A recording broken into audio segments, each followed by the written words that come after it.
What is your plan to secure the border? Well, our plan is to immediately, starting on day one, fully fund and expedite the construction of the border wall. We know the border wall works, and we know that because we've seen the video of when there's a gap in the border wall. We've seen the video of hundreds, sometimes thousands of people pouring across.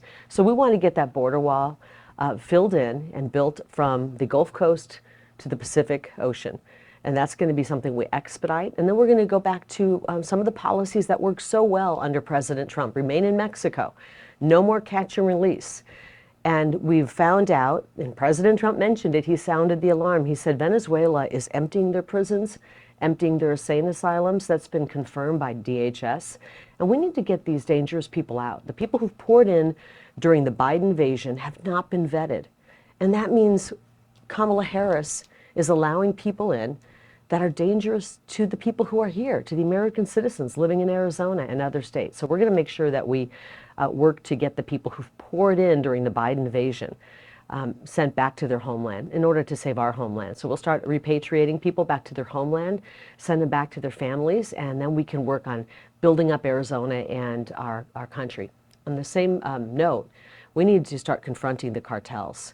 My opponent, Ruben Gallego, is a mouthpiece for the cartels. My opponent, Ruben Gallego, has supported open borders, sanctuary cities.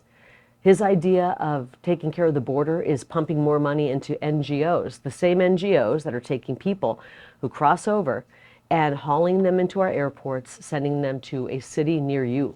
I don't want to send hundreds of millions to NGOs that are part of a human smuggling operation. I want to send hundreds of millions to finish the border wall and stop people from coming in illegally.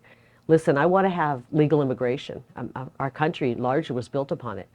But we cannot continue to have illegal immigration the way it's going right now. We have known terrorists right now in our country ready to act against the people of this nation, and we need to get them out of our country ASAP. One of the criticisms that's been out there for months is, critics will say there was a chance to do something about the border with the bipartisan border bill.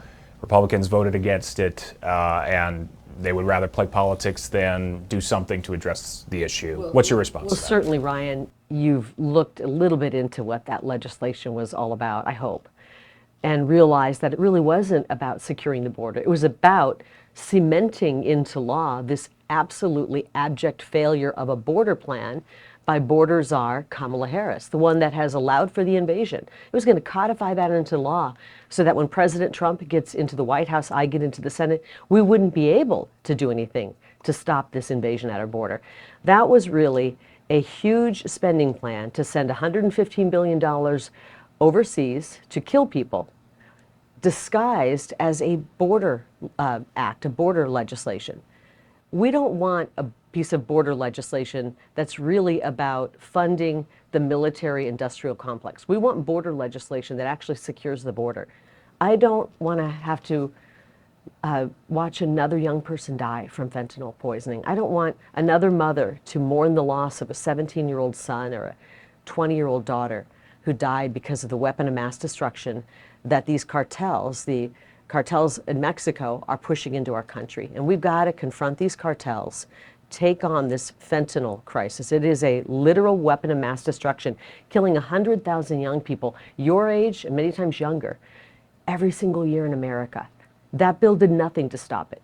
It was laughable what they tried to do, and they tried to call it bipartisan.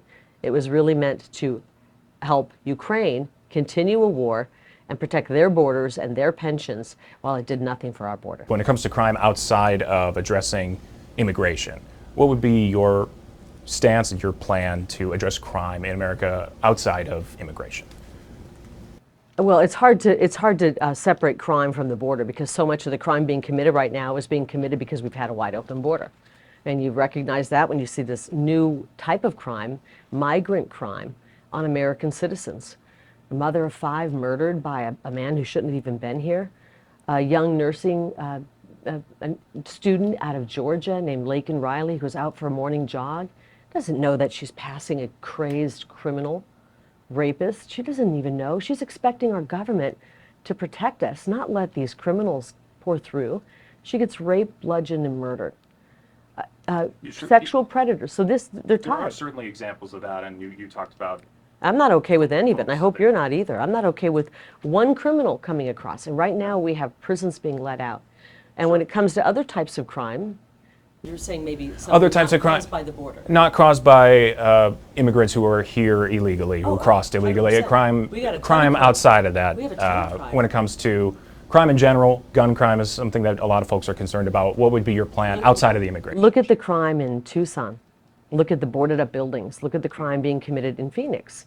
In Ruben Gallego, my opponent's district, is the fastest crime, that worst crime rate in the whole state. He's got the fastest growing homeless population. When you have that kind of a situation, it is a powder keg for crime and violent crime. And you know what causes a lot of that crime, even if these are American citizens committing it? The drugs. They get hooked on drugs. Most people who are committing crime have other underlying problems, mental illness or severe drug abuse. And we're seeing a lot of that coming up from the border. We are the state where fentanyl is pouring in at the fastest clip. Because of our freeway highway situation, we can get that fentanyl. It can be delivered all over the country, running up through Arizona because our lack of leadership at the state level. So what would you do to change that? Well, I just explained it. When it comes to drugs, we are going to confront the cartels. These people are terrorists. And we're going to call them terrorists, we're going to label them as terrorists, and we're going to start treating them like terrorists.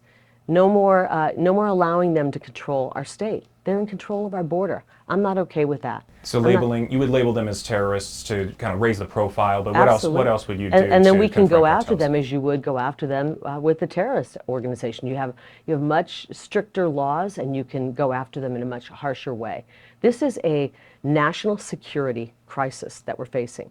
And I find it really appalling, Ryan, that my opponent wouldn't sit down with you for this interview. Did you ask him why? He doesn't want to be pressed on these issues because he's voted for this kind of policy. He's Sure. the reason we have an open border.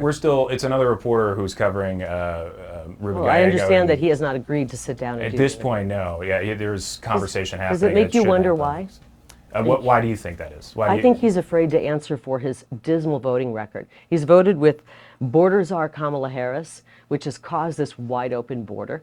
He's voted in support of sanctuary cities. The other thing that he's done that's made crime go up and be on the increase is he wanted to defund the police. He's not supported our police.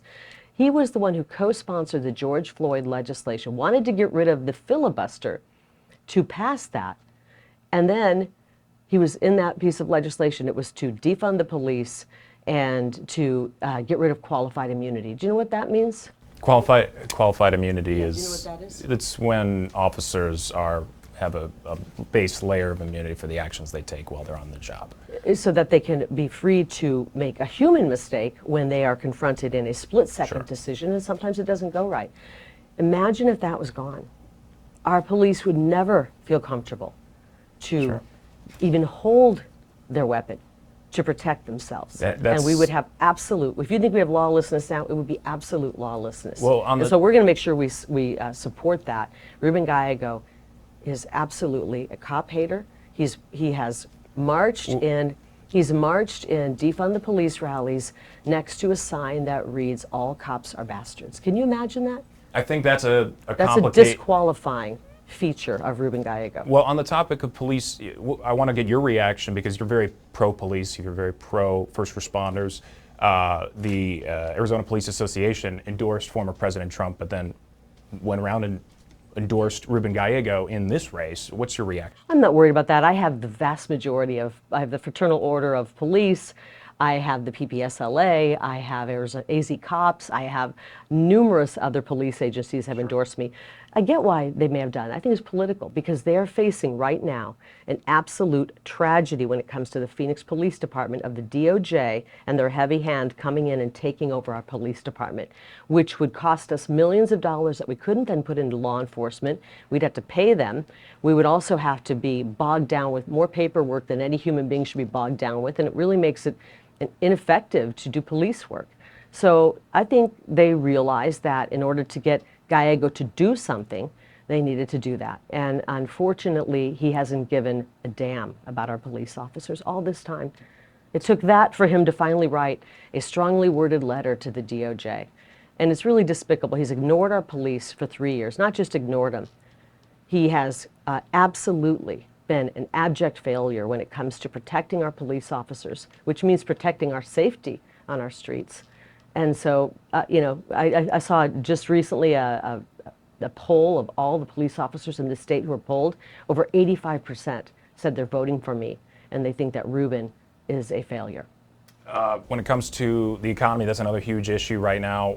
I think one of the most common things people bring up is just how expensive everything is, but especially daily items, things of that nature, as well as big purchases. What would you do to address that? What would you do to lower the prices? Well, we had to stop spending printing money at the government level. The only entity that can create inflation is the federal government. They're the only ones who can print money. Last I heard, hopefully, and nobody else is printing money. It's the federal government who prints it. When you print money, you get inflation.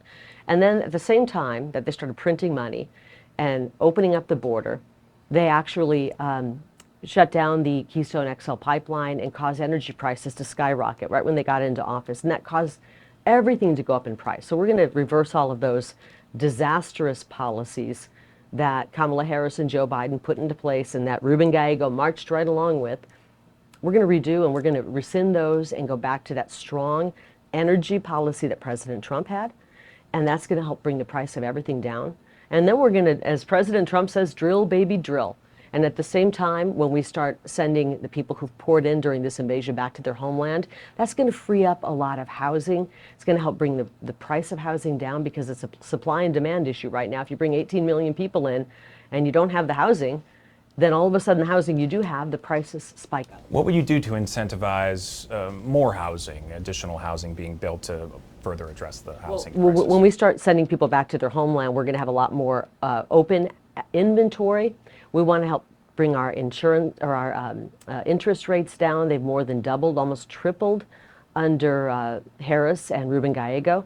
And that's going to make it easier to get into a home because you won't have to look at a house payment of $2,700. It may go back to what it used to be for the same house, which is $1,300. That's the biggest difference that we've ever seen in a average mortgage payment per month than under any administration. To see it hop up 105% because of this massive increase in mortgage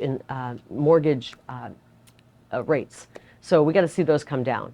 And then we're going to work to bring back manufacturing. When we start bringing back manufacturing, President Trump's going to work to do that. And we're going to support it. You're going to bring back jobs here. That means more people are going to be having great jobs. They want to work 2 jobs, maybe just 1 job, which would be a relief. And that's going to bring more revenue to the federal government. But at the same time, we want to make sure that there's more money in your pocket to spend. When you have more money to spend, that helps the economy. So if you are working in an industry where tipping is how you make your money, no taxes on tips. For senior citizens, no taxes on your Social Security check. It's hard enough right now to be a senior citizen on a fixed income and then to have to give Uncle Sam some of that money back. You paid for that insurance, which is what Social Security is. And you shouldn't have to pay taxes on it, and you shouldn't have to worry that it's going to be cut. Ruben Gallego and the Democrats will cut Social Security. They've already indicated they will do that. They've already indicated they want to do Medicare for all, which is basically Medicaid for all, and that will destroy your ability to have your own doctor, your own plan. It will be a terrible, terrible decision, and it will destroy seniors here in Arizona. Just to tie a couple issues together, you talk about the mass effort to repatriate or deport immigrants who are not here legally in your plan. The cost of doing that, you think that it's a worthy cost logistically? Do you know the cost of having millions of people pour in? It's probably 100, maybe even 1,000-fold. We'll send people back, and we will reunite them with their families, and we will start investing in our American citizens and our country once again. And then just the topic of abortion as well. We talked a couple of years ago in a similar setting, and you said you supported at that time exceptions for the life of the mother, rape, and incest. But at the same time, it seems like your tone around the issue has changed in the last couple of years. Using strong anti-abortion language in the past, in your campaign video, you've said it's a personal and private issue for women. So why the change in tone, even if you stand by your stances? I don't think my tone has changed. I really don't. But I will tell you this, you do know what office I'm running for. And what is that office? U.S. Senate? And that is not a state That's a federal office. Yes, you said And you so- said you wanted to be left up to the states. Well, that's what it's, the Supreme Court ruled that. And I agree with many of the Supreme Court justices who said this is a states issue, including many liberal justices over the years who said this is a states issue. And so now we get to decide as the people of Arizona.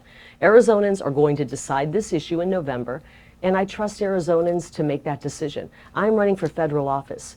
Ruben Gallego wants to take that choice away from us, and he wants to decide what our abortion policy looks like. The people of Arizona are going to decide, not Ruben Gallego. He doesn't have the right to do that, and he's lying when he tells you he does. And if he wants to get rid of the filibuster to do that, well then, as Kirsten Sinema said just today on Twitter, and I agree with her, if he gets rid of the filibuster now, or thinks if they can do that, what happens when somebody else gets in office and they get rid of the filibuster to flip it back? Then there would be a ban. And I don't believe in a federal ban on abortion. I believe the people of each state should decide what their policy is. And that's what's going to happen here in November. And I'll stand by that. But what I do want to do as a member of the United States Senate is make sure that we're working to have great policy so that women who do want to keep their babies know that they have support. I just saw a stat, 60% of the women who've had abortions said if they would have known they had financial help or emotional help, they would have kept their baby. I don't want any woman to make that decision without knowing that there is financial help, there is emotional help out there. So we're going to help women, and we're going to make sure that the state of Arizona decides and that Ruben Gallego does not try to take that choice away from us. And just the last point. I got to run this. I've got a meeting, so we got to make this the very last question. Just to recap for folks, the Supreme Court, the Arizona Supreme Court ruling this year, when they said that the territorial area abortion, near total abortion ban was enforceable, former President Trump, came out and said that was out of line with what Arizonans believe. A couple of years ago, you said it was a great law on the books. Well, I think we have choices right now, and the choice is the law that's on the books, which is 15 weeks, which was passed in a bipartisan way by Democrats and Republicans, or this voter initiative, which would allow for abortions right up until birth. So the people of Arizona get to decide, and that's it. I'm running for U.S. Senate. I will never pass a federal ban on abortion. I won't vote for that. And I will also not vote to have federal tax dollars, your tax dollars, funding abortion. So it's going to be up to the people of Arizona. They get to decide. You get one vote, I get one vote, and the great people of the state get one vote.